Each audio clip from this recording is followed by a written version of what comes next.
धोखे की बिसात पर जो चाल चली गई, उसने इन लोगों को सड़क पर ला खड़ा किया है।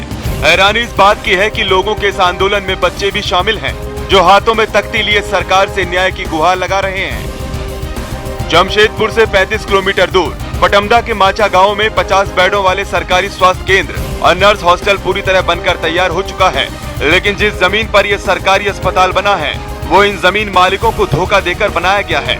दरअसल लोगों का आरोप है कि उनके परिवारों को 4th क्लास की नौकरी देने का आश्वासन खुद तत्कालीन स्वास्थ्य मंत्री भानु प्रताप शाही ने दिया था, लेकिन जमीन मालिकों को नौकरी तो छोड़िए, मुआवजा तक नहीं मिला।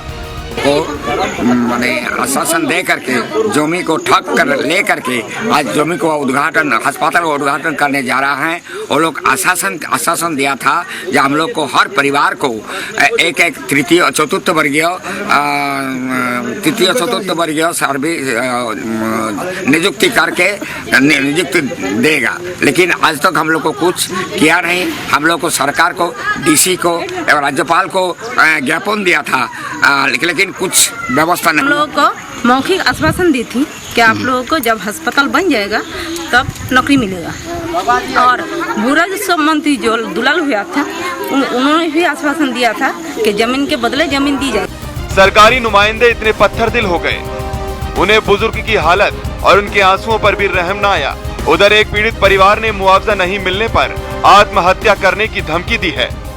उस टाइम वो लोग जो था ना, भानु प्रताप शाही, दुलाल भुइया, वो लोग भी तो सरकार में था।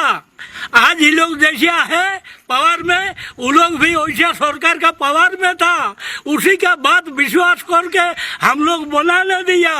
अभी नहीं मिला, न नौकरी मिला है। आज हम लोग भूख के कगार पर है।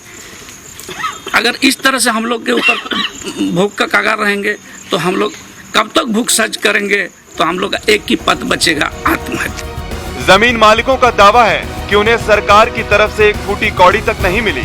अब सवाल है कि क्या सरकार इन जमीन मालिकों की फरियाद सुनेगी या फिर सरकार को किसी अनहोनी का इंतजार है। जमशेदपुर से ईटीवी न्यूज के लिए रंजीत कुमार ओझा की रिपोर्ट।